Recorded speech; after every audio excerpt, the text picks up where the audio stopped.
Celeste de corazón, te canto con emoción, te acompaño hasta la muerte, Rivera mi selección. Celeste de corazón, te canto con emoción, te acompaño hasta la muerte, Rivera mi selección. Las gargantas se agigantan con ese grito de gol y revive nuestro sueño de verte otra vez campeón. Aquí comienza otro programa más, pero ¿crees que te diga la verdad? De otro programa más, este no tiene nada. Esto es lo lindo de estas cuestiones, que ningún programa se parece al otro. Cada programa es un desafío distinto. Y hoy, de verdad, con Fabián superamos varios desafíos. Vamos a meterlo en el primero. La primer nota nos costó encontrar a la persona.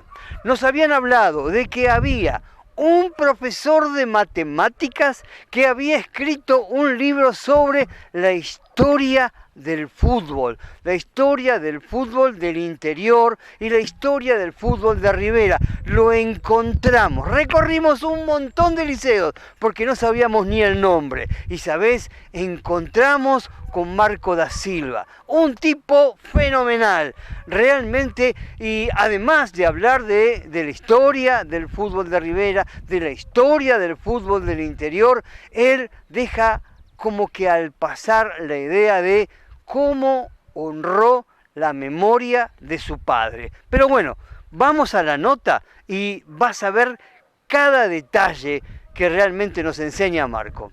Empezar a meterme en la historia del fútbol empezó por mi padre, Nelson, que acá en Rivera fue durante muchos años dirigente del Club Nacional. Él llevaba un cuadernito con la historia del club y temas de la historia del fútbol de Rivera, que a mí de niño, y estoy hablando cuando tenía 8 o 10 años, me gustaba hojear ese cuaderno y ver las historias que tenía, las estadísticas que tenía. Y cuando cumplí 12, 13 años, empecé a seguir con él todas esas historias y a hacer mi propio cuaderno que él revisaba.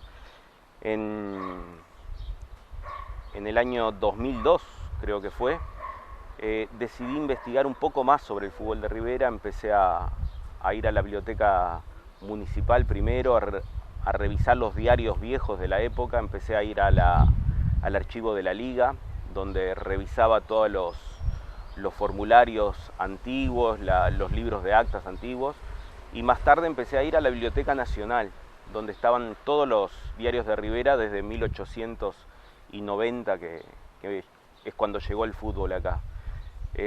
Cuando mi padre deja de hacer todos los cuadernos de él, de historia, las carpetas, vi que faltaban muchos datos y me puse como objetivo completar todos esos datos para él. En primer lugar era eso, completar el trabajo de la vida de él, fuera de su trabajo obviamente, y fue el inicio o lo que dio origen al libro de la liga, eso. Completar el trabajo de él y llegar hasta el libro de los 100 años de la liga. Ahí creo que quedó completo. Vos hablaste recién de que el fútbol en Rivera llega en 1890. No hay, de la llegada del fútbol a Rivera no hay una fecha exacta. En 1892 lo que está seguro es que se inaugura la estación de trenes y empiezan a llegar los trenes de Montevideo. Pero como pasó en otros lugares de Uruguay, las construcciones de las vías, de los trenes y de las estaciones, participaban funcionarios británicos. Y digo británicos porque por ahí se lee mucho de ingleses, pero habían ingleses, habían irlandeses, habían escoceses, y en los momentos de ocio, mientras estaban en las construcciones de los puentes ferroviarios, de las vías, de las estaciones, ellos practicaban fútbol o peloteaban ahí. Y eso era lo que llamaba la atención de la gente de muchos lugares. Y después los niños empezaban a copiar. Entonces entre 1892 que fue cuando se inauguró la estación acá en Rivera, y 1902, que es la primera aparición de un club en Rivera, el Juventud Riverense, en esa década el fútbol llegó acá. No sabemos la fecha exacta. ¿Y ese Juventud Riverense existe hoy? No, el Juventud Riverense se fundó... A lo mejor con otro nombre, ¿no? Existe tal vez el nieto. ¿El nieto? ¿Cómo El es nieto. El Juventud Riverense se fundó en 1902, posiblemente el 25 de agosto. Era muy común que en los primeros años de fútbol las fundaciones se dieran en feriados, que era cuando la gente se reunía. Y en agosto surge el Juventud Riverense. Eran niños. El capitán era un descendiente italiano, de italianos de apellido Ferrari, posiblemente era el dueño de la pelota también. Y esos niños habían estudiado en lo que fue el primer colegio privado de Rivera, que era dirigido por un español que también le gustaba mucho el fútbol. Y de esos dos europeos, un español y un descendiente de italianos, empiezan los peloteos organizados en Rivera, o sea, 11 contra 11 y en un campo por lo menos con arcos. El Juventud Riverense en 1906 cambia de nombre, se pasa a llamar Rivera Fútbol Club. Ahí hay registros de partidos contra un club de Libramento, el 3 de mayo, que el 3 de mayo en 1909 cambia de nombre y pasa a llamarse 14 de julio, que ese sí existe hasta hoy. Y el Rivera Fútbol Club en 1908 empieza a tambalear y forma parte de lo que es el La Valleja Fútbol Club primero y actual La Valleja Atlético Club, que es el que existe hasta hoy. Por eso digo que existe el nieto. El nieto del Juventud Riverense, podemos decir que es el La Valleja. Vamos ahora a una nota donde se dio una charla, un taller sobre el manejo de las emociones, de cómo regentear y dirigir las emociones. Hablamos con la directora de la Escuela de Psicología Social del Uruguay, que estuvo acá en Rivera, y nos presenta ese trabajo de cómo ir manejando y direccionando nuestras emociones. Se trata, lo primero es que todos los niños, niñas, adolescentes del país, con maestros, maestras, profesores formados y capacitados en educación emocional, reciban desde el segundo uno de nacer o quizá antes, la mamá embarazada, el papá que acompaña, educación emocional.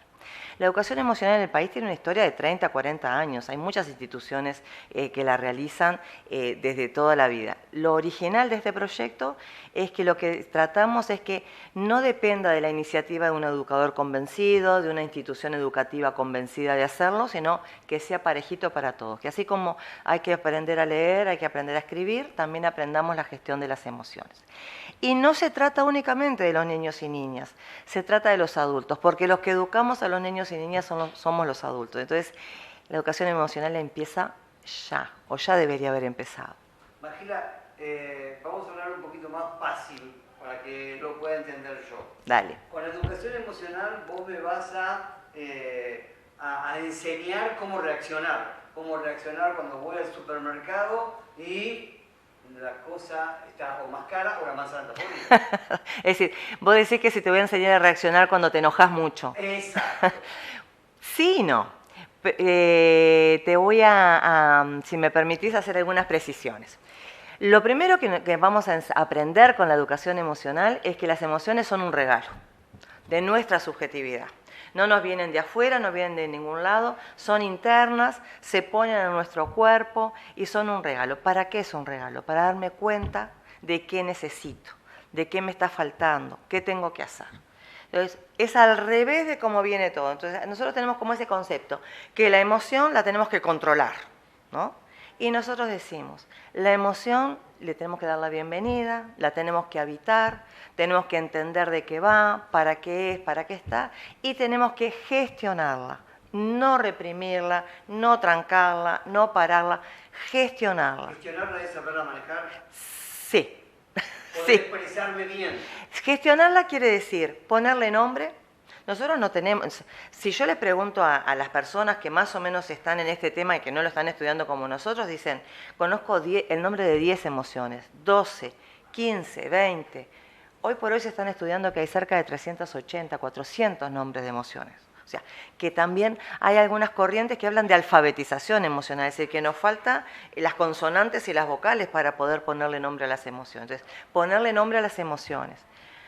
Dejar que nos habiten. Y aprender, sí, qué gestionar. Porque el problema no es la emoción. El problema es qué hago con la emoción que tengo. El problema no es estar muy enojado.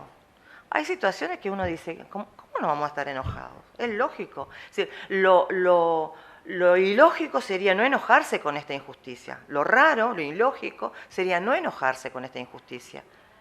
El tema es, con esta injusticia, ¿qué hago? Agarro y rompo todo, me peleo con el vecino, golpeo puertas, cuando no, golpeo a alguna persona, o digo, ¿qué me trae a favor esta emoción y qué puedo hacer para, si es una injusticia lo que me tiene así, qué puedo hacer para eliminar esta injusticia? ¿Puedo hacer una denuncia? ¿Puedo juntarme con los vecinos para cambiar la realidad? No sé, pero ¿qué hago con esto que tengo? Entonces, el regalo que yo te decía es esto de decir, de pasar de estar como, oh, qué horrible, estas emociones, bueno, ¿qué hago con esta emoción? Entonces es como pasar de la impotencia a la potencia. Magela, ya que estábamos y recién decías que la emoción es un regalo y lo que tengo que ponerle es nombre, y como este es un programa donde el deporte es medianamente la excusa para poder tener este tipo de charlas, cuando erro el gol, cuando mi hijo tira un penal y lo tira a la tribuna, ¿no está? No le hace un gol ni al arco iris. ¿Cómo hago para manejar mi propia frustración y la que yo le paso al gurí? Pero ¿cómo no hiciste ese gol? Estabas solo. ¿Cómo hago? Lo primero, es bien interesante esto porque lo que decimos es, los que educamos en las emociones somos los adultos. Correcto. No hay chance de que nuestros niños aprendan a gestionar las emociones si los adultos no las aprendemos a gestionar. Y acá estamos en un debe porque no nos enseñaron a hacerlo. ¿Sí? Todos los que nos están escuchando, tú no tuviste en la escuela quien te enseñara. Quizás sí, capaz que tuviste algún maestro que se colgaba con estos temas y eso, pero en general la gente no fue educada en esto. Entonces, lo primero no está institucionalizado. Digamos. No está institucionalizado y era raro. Entonces, lo primero es que la vida de nuestros niños y niñas en el fútbol, en la escuela, son todas oportunidades de aprendizaje, son todas oportunidades que tenemos los papás para enseñarles a vivir en convivencia. Eso es lo primero. Nosotros yo soy mamá de 4 hijos. Nos gustaría poder evitarles una cantidad de situaciones a nuestros hijos, de frustración, de fracaso, de error. No depende de nosotros. Correcto. Lo que sí depende de nosotros es cómo les enseñamos a nuestros hijos a vivir lo mejor que puedan, lo más saludablemente posible, en un clima de convivencia armonioso con cada una de las situaciones que les toca vivir. Porque después la vida de adulto tiene que ver con esto, con ponernos de acuerdo, los compañeros de trabajo, ponernos de acuerdo las parejas, ponernos de acuerdo la familia, ponerme de acuerdo con el vecino, con la vecina. De eso se trata la convivencia. Entonces, yendo a ese tema, que el concreto del fútbol es cómo enseñamos a nuestros niños y niñas a manejar el enojo, la frustración, el ubicarme en que, ¿dónde pongo el lugar del gol? En el sentido de decir, ¿el gol es todo? Si yo pongo como que el gol es lo más importante que puedo conseguir en este partido y no consigo el gol, pajarito, ¿no? Ahora, si yo, mamá, papá, pongo en este deporte que lo más importante es que aprendas a pasar la pelota, que lo más importante es que aprendas a jugar en equipo, que lo más importante es que habilites al compañero o la compañera a hacer un gol. Si pongo en eso, que eso es lo más importante, y además, ojalá hagas un gol, digo, pues el deporte es eso, el deporte es competencia, ¿no? Correcto. Y ojalá hagas un gol, es diferente. Entonces, el gol como lugar de Qué bueno que lo logré, pero si no lo logré, no importa tanto, porque mi mamá, mi papá, el entrenador de fútbol, lo que me está pidiendo no es que haga el gol, me está pidiendo que aprenda a jugar en equipo. Y aprender a jugar en equipo es una competencia, una capacidad que necesitamos todas las personas. Bueno, ahora vamos a un corte y enseguidita volvemos. Ortopedia Fénix. Tu ortopedia amiga. En pleno centro de Rivera. Florencio Sánchez, 1114. Local 10, casi. Esquina Sarandí. Venta y alquiler de artículos médicos y ortopédicos. Atendida por Januario. Convenios con BPS, ACE y CJPB. Acordate. En Ortopedia Fénix tenemos todo lo que vos necesitas. Panadería y confitería Mi Pan. Desde el 2003 vendiendo calidad. Masas, bizcochos, saladitos y las ricas tortas de Mi Pan. Nuestro pan de sándwich es el más rico de la frontera. Panadería y confitería Mi Pan. El sabor nos hace decir, este es mi pan, mi pan. Panadería y confitería Mi Pan. Desde el 2003, Jesús Pan de Vida. Panadería y confitería Mi Pan. Joaquín Suárez y Paysandú. Edi Repuestos, en Fernández Crespo 570. Representantes de batería Ruta y Moura para todo el país desde el norte. Lo tenemos todo pronta entrega y si nos llega a faltar algo, te lo conseguimos en 24 horas con servicio teleentregas. Llama al número 1 en repuestos 4622-7161 o por el WhatsApp 098-696-564. Edi Repuestos, en horario de oficina. Acordate, el número 1 en Repuestos en Rivera. Viste que estamos en un lugar precioso, pero queremos meterte más en este lugar. Encontramos una escuela de equitación acá en Rivera y nos vinimos hasta la casa de Yamandú y de Liz, a la casa de Liz y Yuyo. Realmente un lugar precioso, pero hablamos sobre la escuela de equitación que está funcionando acá en Rivera, en la brigada de equitación, en la brigada montada ahí en la entrada de Mandubí. Algo realmente nos pasó, una experiencia de vida que queremos transmitírtela. Bueno, vamos a la nota. Estamos en la casa de Yamandú Besia y de Elizabeth, la esposa de Yamandú. De aquí en adelante, Yamandú se empieza a llamar Yuyo. Y la esposa te la vamos a mostrar de acá en un ratito. Pero bueno, ¿por qué venimos hasta acá? Porque acá vive él, pero vamos a hablar de lo que él está haciendo y lo que él está logrando. Yuyo tiene una escuelita de equitación, una escuelita de salto. Sí. Primero que nada, gracias a Mandú por recibirnos y realmente me encantó el lugar. Muchas gracias. Muy bonito. Sí. Contame, que tenés una escuelita de equitación. Contame primero cómo se llama la escuelita. O la escuela, porque es escuelita, ¿no? La escuelita de equitación tiene el nombre de la institución donde se dan las clases, que es la Brigada de Caballería 1. Ahí está. En la interna, todos me conocen por Pasión Ecuestre, entonces la escuelita Yuyo, Pasión Ecuestre, pero el nombre oficial de ella es Escuelita de la Brigada de Caballería 1. De la Brigada. Así compite. ¿Cuánto hace que existe esta escuelita? Más o menos. No, la escuelita tiene su génesis allá por hace unos 7, 8 años. Ya son tantos que no me acuerdo bien. ¿Pero cómo surge? Pero surge a iniciativa y empuje de un amigo, el coronel Silvio Ayala, que fue comandante de brigada acá. Un amigo, fue jinete mío, yo lo entrené. Trabajamos un par de años en equitación.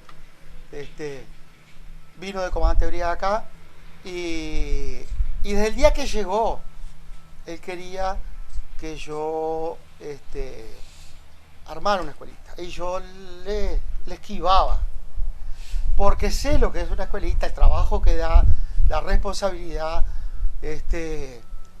la dependencia que después los alumnos tienen de uno y uno no les puede fallar. Y la verdad que no quería agarrar esa responsabilidad. Bueno, él te empuja. Sí. Pero ¿y vos? ¿Por qué vos dijiste que sí? Bueno, porque yo en el año 2015 tuve un infarto. Ajá. A raíz de ese infarto dejé de competir oficialmente. O sea, tuve ciertas limitaciones y tuve que poner un poco pie a tierra, bajarme del caballo. Entonces, en el último año de la gestión del coronel Ayala, él andaba buscando un profesor para abrir la escuelita. Y llamaba a uno y llamaba a otro y no se ponía de acuerdo. Porque hay que ver, primero hay que querer enseñar. La clave está ahí. Correcto. Es una vocación, tenés que tener vocación. Buscar transmitir lo que tenés. Docente. Si no tenés vocación docente, no enseñás, transmitís algún conocimiento, pero no lo inculcás, no lo grabás. Perdóname. Sí. ¿Cuántos alumnos tenés? Bueno, hoy estoy en una media de 26, 27 alumnos. ¿Qué promedio de edad? Bueno, si tú me dejas volver atrás, te llevo. Dale. Cuando la escuelita se arma, yo voy a hablar con el coronel Ayala y le digo, bueno, no busques más profesor, yo te voy a cumplir el sueño. Vamos a la escuelita. Ahí yo tenía varias personas conocidas que tenían interés de hacer equitación y me decían, che, Yuyo, dame clase. Levanté el teléfono, agarré la agenda, llamé 6, 7 personas y en una semana se armó una escuelita con 3 caballos míos, de los que yo saltaba, uno prestado, y empecé con esos 6 alumnos. Y eso fue como una bola de nieve. Ahí la mayoría eran adultos, ¿tá? Eran adultos. ¿Uno de esos era Efraín? Efraín fue el primero. Ah, mira vos. Efraín fue el primero. Efraín hacía 5 o 6 años que andaba atrás mío y yo le decía, no bromes, Efraín. Estás viejo, yo le decía, y a él no le gustaba que le dijera. Ahora, el primero fue Efraín. Bueno, armé esa escuelita que fue muy linda, fue muy exitosa, éramos poquitos, sin ningún fin de lucro, o sea, era algo, era un embrión. Correcto. ¿Está? ¿Qué pasa? Esa escuelita empezó a crecer, empezaron a venir padres con hijos y abuelos y otra gente adulta. Entonces fue creciendo y fue creciendo la necesidad de más caballos, hasta que yo en cierto momento me vi hasta superado. ¿Está? Tenías más gente de la que vos podías abarcar con la cantidad de caballos, claro, y con el espacio. Y de brindarle la atención que requiere el alumno. El alumno cuando entra al picadero quiere que el profesor le dé bola, que lo atienda, que esté atrás. Y tú en una tanda no podés meter más de 5 o 6 jinetes, si saben montar a caballo. Si no saben, 3 o 4. Tenés que cuidarte de eso. Entonces, ahí, y yo doy clases solo, no tercerizo. Correcto. ¿Por qué? Porque no es por egoísmo, es por responsabilidad. Está bien, te entendí eso. Si tú, papá, me traes tu hijo para que aprenda a montar conmigo, es conmigo que querés que aprenda a montar, claro, no con mi ayudante. Exacto, sí. ¿Está claro? Entonces, a partir de ese momento yo tengo que tener una seriedad, una responsabilidad, y las clases se me tornaron grandes.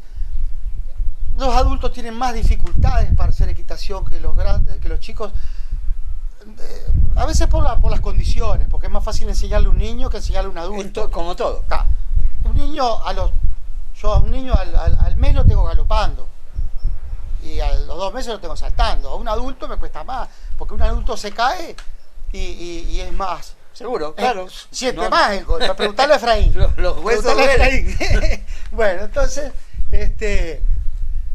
ahí se te va complicando, no das abasto, y en un momento entendí apropiado cambiar la orientación de la escuelita. Bueno, el programa llegó a su fin. Lo que queremos realmente resaltar es cómo vamos saltando de un tema al otro, de la historia a las emociones y a la equitación. Y hay algo que yo quiero sacar y mostrarte de la nota de Yamandú. Es la confianza y la intimidad. Eso es lo que tenemos que lograr en todo deporte. Empezar con la confianza, confiar y aprender a trabajar en equipo.